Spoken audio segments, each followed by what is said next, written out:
Saturday, June 10th, 2017, Monaco 64, home of alternative economics and contrarian views. I'd like to talk about Bitcoin, hyperinflation, the Reichsmark, which was the currency in Weimar, Germany, and the gold mark, and all the speculation, all the talk, all the discussion about whether cryptocurrencies and Bitcoin especially are in a bubble. I'm not too sure, but because nothing's ever certain in life, but from my perspective, it looks to me that cryptocurrencies, and especially Bitcoin and the main currencies like Ethereum and the other ones, are actually not going up. And you might find that funny that I say that. What I think is happening is that all the other fiat currencies are going down. And why do I say that? Well, because we've had almost 10 years of unprecedented and extreme monetary policy from the major central banks of the world. They've pumped up their balance sheets to trillions upon trillions of dollars. Prior to 2008, the Fed's balance sheet was only $800 billion. Now it's $4.5 trillion. ECB balance sheet is bigger than the Fed's now. Even the Bank of Japan's balance sheet is bigger than the Fed's. The Swiss National Bank, they've been buying hundreds upon hundreds of billions of stocks. A lot of US stocks, like the FANG stocks especially. The Bank of Japan, the Central Bank of Japan, they've been buying ETFs to keep the Japanese stock market up. The ECB has also been buying corporate bonds. And yeah, the whole financial system is propped up by money that's been created out of nothing by central banks. A lot of people say, well, but it's not printed money, it's not circulating. And I have to say, I'm sorry, but it comes a point where it does become money, where it's buying assets, and it's inflating bubbles in the bond market, in the stock market.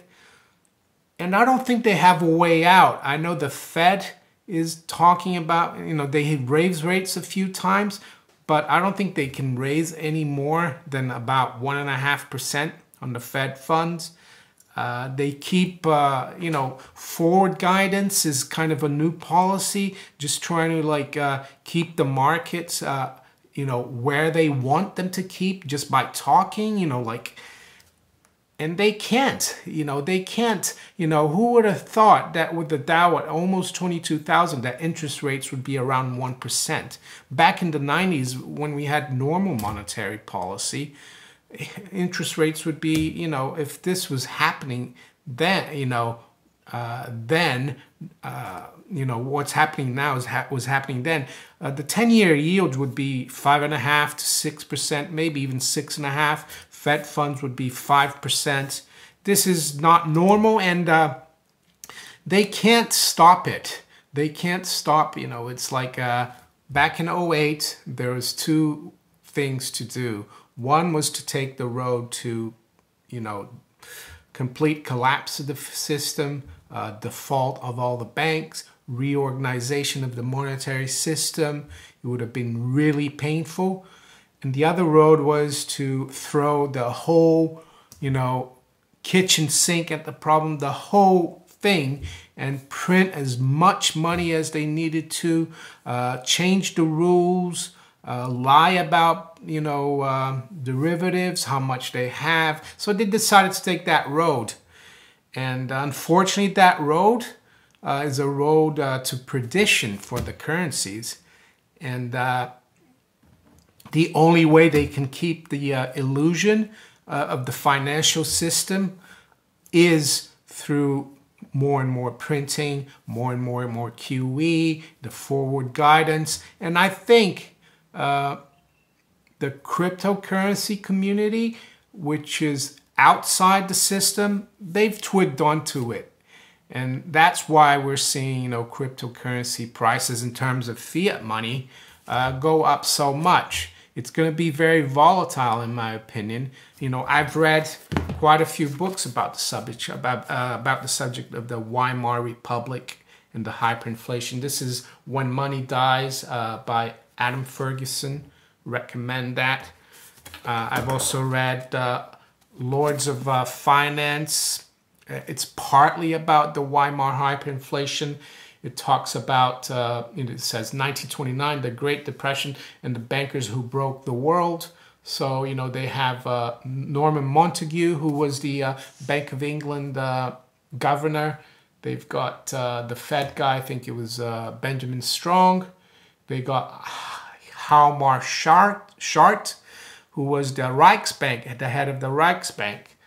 And this is the French guy, I forgot his name. Yeah, I've read these things, and I've, you know, studied the Austrian school. So basically, you know, a lot of people say, oh, how can we have hyperinflation when the economies are slowing down? But actually, hyperinflation is a confidence event. It's when people lose confidence in the management of the fiat currencies. So they want to get rid of that fiat currency as quickly as possible. It doesn't matter. And that's what leads to hyperinflation, the loss of value of these, you know, fiat currencies, is people getting rid of them because they know they wake up and they smell the coffee and they see that the authorities, financial authorities and the governments, they've lost control, and they've completely ruined the system. And I think Bitcoin and all the other cryptocurrencies are showing the first signs of loss of confidence. Gold and silver, of course, they're more controlled by the central banks, by the paper market, but that as well will eventually, you know, show itself. You know, the hyperinflation will show itself in the dropping fiat money prices, fiat money currencies versus gold and silver, which means higher price for gold and silver in dollars, pounds, euros, and all the other currencies. So just like to bring up a couple of charts. First of all, I want to look at it says monthly average exchange rate, paper mark versus one gold mark, 1918, Germany, Weimar inflation. So why do they look at a one gold mark? Well, because gold was gold, you know, was money, real money, not paper money.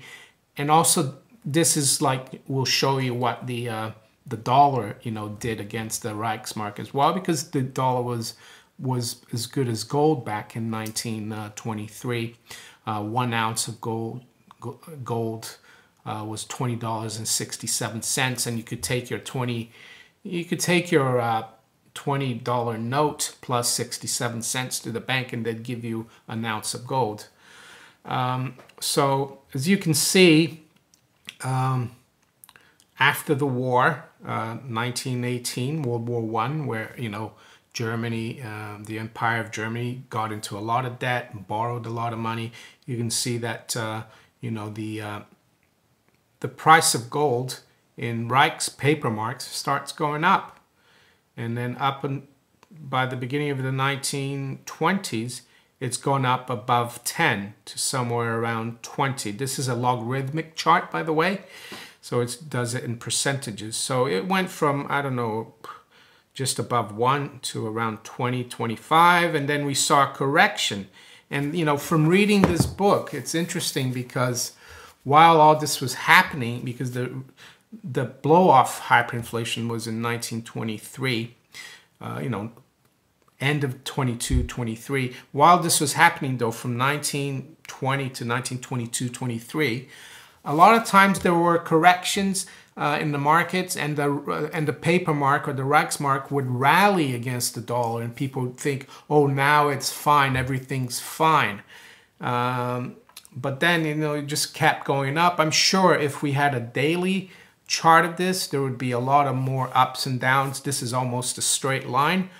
But as you can see, we ended up at, how much is that? $1 million, you know, basically one gold mark became a million paper mark. So even Jim Cramer, you know, he's an interesting guy. He's gotten a lot of things right, a lot of things wrong. But he came out and said, you know, Bitcoin might go to $1 million. He might be right. Who knows? You know, just like the gold mark went up to a million Reichsmark. So now you've seen this chart. You know, what I want to compare this chart is to Bitcoin. I think Bitcoin is, it looks like, you know, the high of the gold mark there in 1920, it was the high in 2013, and in 2013 and Bitcoin around 780, 800. And now I think, you know, we've broken through that high, and we're starting, you know, to the blow off period. So I'll bring up the chart of Bitcoin here, going back that far. As you can see there, you know, Bitcoin goes up almost to 1,000, you know, end of 2013, comes down, and, you know, now, you know, we break through that, you know, the old high, and now it's starting to zoom up. And this is probably, you know, this is not a detailed chart. It doesn't show the correction we saw 2 weeks ago when Bitcoin dropped from 2,800 to 1,800 or 1,900 or thereabouts. But how far will Bitcoin go? I don't know. But I think it's not really Bitcoin going anywhere. I think it's the fiat currencies like imploding. It's not only in the US, it's in China. I mean, China has created trillions and trillions upon trillions of new debt since the 08 crisis. You know, they're just as much in trouble. The Japanese as well, you know, all their QE. So it's not only an American thing, it's everywhere, the UK. So yeah, I think this is more people running away from the fiat currencies, and it's not really Bitcoin going up. And of course, Bitcoin supply is limited to 21 million. It's a finite supply. It's not you know, centrally controlled. Bitcoin can't, they just can't come out, the Bitcoin community come out and say, oh, we're going to increase overnight the supply of Bitcoin, you know, to 100 million coins. They can't do that. While the central banks, they can do that. And I think that's what cryptocurrencies are telling us, you know, that faith is being lost, you know, in the central banks and their system. And it's starting at the fringes, at the periphery. And it will go to the precious metals. I'm certain of that. It did in the German hyperinflation of the Weimar Republic. Does that mean that all 700 plus cryptocurrencies are going to do well? Probably not. I think a lot of them are not going to survive. Bitcoin, in my opinion, looks like it, you know, is the leader. Definitely for now. Ethereum as well should do well, I think. Steemit, I always like Steemit. I'm starting to get a lot more involved in Steemit.com and the community, you know, the social, you know, network of Steemit. I think it's a good idea. So yeah, I don't really think we're in a bubble for the cryptocurrencies. What I think we're seeing is the first steps, you know, to loss of confidence in the fiat money currency. So if you enjoyed this video, give me a thumbs up, share it far and wide, subscribe to my channel if you haven't yet, watch my videos on steemit.com as well, and I'll talk to you later. Take care. Bye.